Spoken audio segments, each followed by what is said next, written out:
guys, good day and welcome back to Janice Chang Vlog.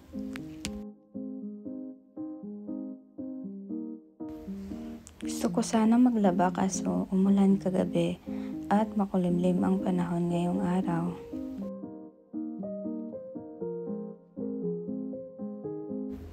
First thing na ginagawa ko in the morning is ino-open ko yung cortina para pumasok yung liwanag sa loob. Ang ganda ng bulaklak. Yan, regalo yan noong birthday ko. Alam niyo guys, magti 3 months na yan siya sa akin. Grabe, ang tagal na. Medyo nalalagas na nga lang yung ibang bulaklak. Pero, ayan, maganda pa rin. At, buhay na buhay. And, katerno din siya ng cortina ko. Sayang lang kasi hindi katulad nitong magandang bulaklak ang panahon ngayong araw. Bukas na lang ako maglaba. Dahil hindi pa ako kumakain, initin ko na lang yung obento sa ref.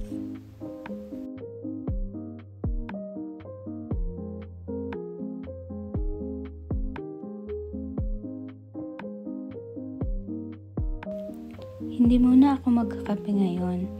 Pahinga rin sa kape minsan. Kaya gatas na lang muna ang tinimpla ko. Pero nakalagay pa rin sa Starbucks na mug.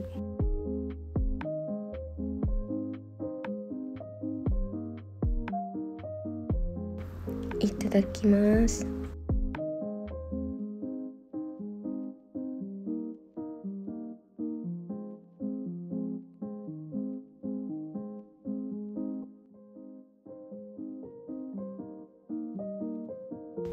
In fairness, masarap naman ang mga obento nila. Tsaka maraming ulam ang nakalagay at meron ding gulay. Malaki din ang size ng obento kaya mapupusog ka talaga. Ito yung maganda sa Japan. Kahit saan may obento. Very convenient. Kung wala kang time magluto. Balanced meal in a box talaga kasi marami kang makakain sa isang obento at madami din ang rice nila. Ayan, at naubos ko pa nga. Thank you, Lord. May i-share lang ako na apps. I think only in Japan lang siya. Actually, 3 ang ipapakita ko sa inyo.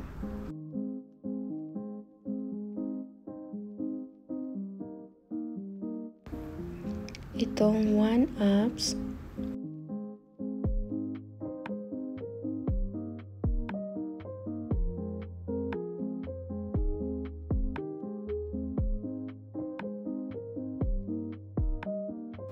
ito namang Coke On, kung saan may libre kang inumin kung bibili ka sa vending machine.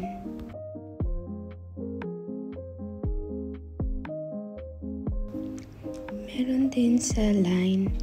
Ayan, hanapin mo lang sa wallet ang receipt o resibo. Ayan, kay dami kong resibong naipon. Itong One Apps lang muna ang i-explain ko. Just download the apps and then sundin mo lang yung instruction. Ayan, marami kang mga items na pwedeng mabili and just screenshot the receipts. May points ka na. Maximum to 5 receipts lang every day. It's a big help and timely kasi ang dami kong naipon na receipts this past few days dahil sa galaan. Dahil wala tayong gagawin today, naisipan ko na ayusin ko na lang ang ipapadala kong box dahil puno na siya. Isusulat ko lang yung mga nakalagay sa box and then pwede ko na siyang i-tape.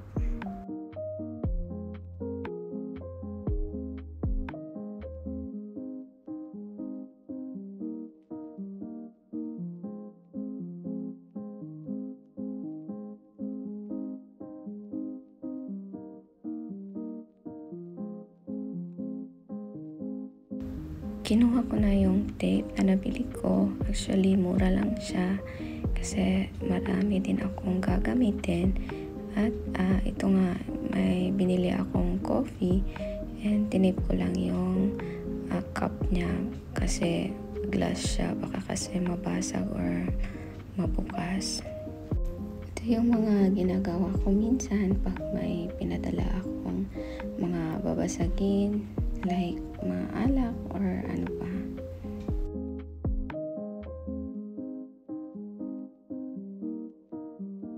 So, magsimula na akong i-arrange ito. Actually, may iba pa ako doon sa kitchen na nabili. Kukunin ko lang siya para ma-finalize ko na itong mga binili ko. Excited na ako na matikman nila itong mga nabili ko. Sana magustuhan nila kasi yung mga nabili ko iba is gusto ko din and favorite. Ayan, at nagising na rin siya at mukhang ready na makipag-kulitan ulit.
So, at last, isasarado ko na rin siya kasi wala na ako ilalagay and puno na. Nilagyan ko na rin ng airbag sa loob. Kailangan ko na talaga siyang isara kasi medyo nasira na yung upper part ng box. Medyo matrabaho siya pero worth it naman. Nakaka-happy pag nakikita ko yung box ko na marami akong mai-share na blessing sa pamilya ko. And madalas mga paborito nila ang ilalagay ko sa loob ng box. Iniipon-ipon ko lang pag pumupunta kami sa grocery. Hanggang sa ito ay mapuno. Madalas ako ang gumagawa nito. Madali lang naman kasi medyo kailangan mo lang siya ng konting lakas.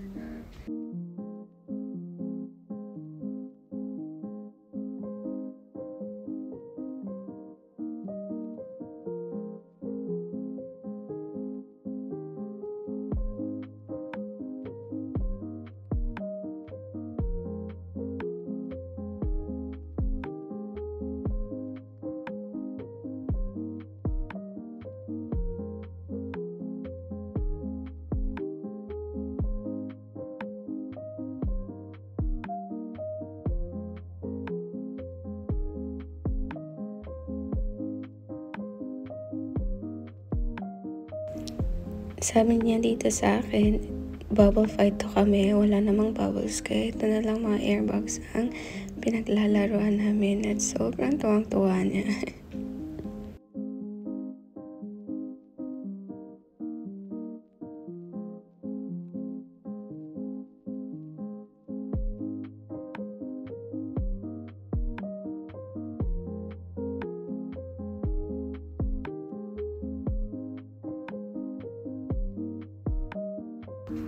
Ayan, at natapos ko na rin ang pagsara ng box. Inabot rin ako ng matagal sa pagsara ng box.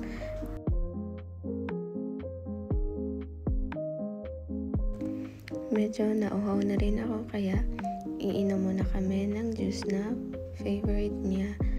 Hanggang dito na lang ang vlog ko. Samahan niyo pa rin ako sa next vlog. And don't forget to subscribe to my channel. Salamat sa panonood. Minasang matane.